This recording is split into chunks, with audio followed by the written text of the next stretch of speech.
আজ হাওড়া শঙ্কর মঠে 9 দিনব্যাপী দুর্গোৎসবের উদ্বোধন করা হয়। জগৎগুরু শঙ্করাচার্যের তত্ত্বাবধানে এই উৎসব অনুষ্ঠিত হয় এবং ব্রহ্মলীন স্বামী শ্রী করপাত্রজি মহারাজের স্বপ্ন পূরণের কথা উল্লেখ করা হয়। আজকে অনুষ্ঠানে গোধ্বজ স্থাপন করা হয় এবং স্থাপিত গোধ্বজ প্রতীক চিহ্নের পূজা অর্চনা করা হয়। পাশাপাশি গরুকে জাতির মা ঘোষণা করার আহ্বান জানানো হয়েছে। এছাড়াও এই উৎসবে বিভিন্ন ধর্মীয় কার্যক্রম এবং আচার অনুষ্ঠিত হবে বলে জানা যায়।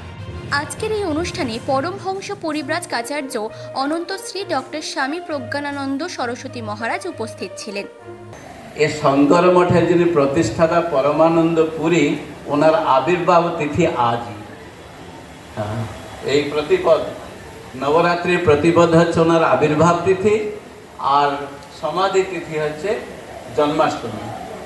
সমাধি গ্রহণ করেছিলেন। তো সংযোগে এটা কেউ ভাবেও নি, আমিও ভাবিনি।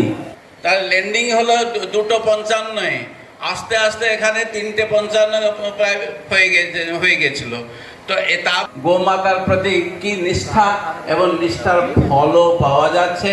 সরকার স্বীকার করছে যে এক সরকার স্বীকার করেছে এবং আজকাল মধ্যপ্রদেশ সরকারও এগোচ্ছে।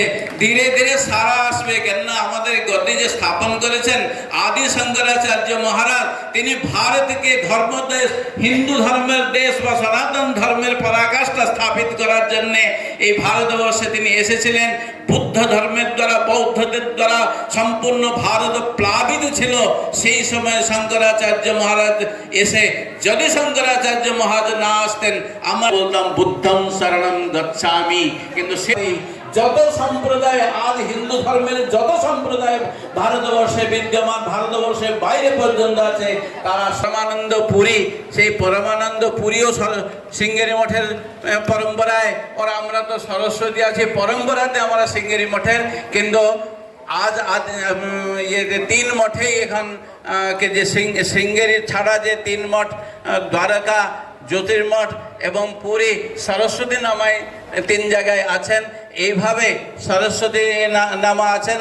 আর বিশেষ করে বাংলায় যে গৌড়ীয় সম্প্রদায়, বৈষ্ণব সম্প্রদায়ের প্রভাব অনেক বেশি।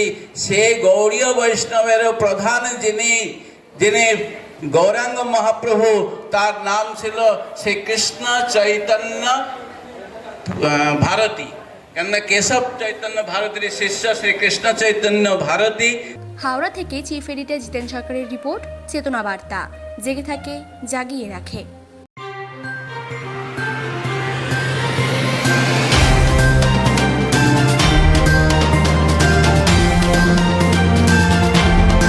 চেতনা বার্তা, জেগে থাকে, জাগিয়ে রাখে।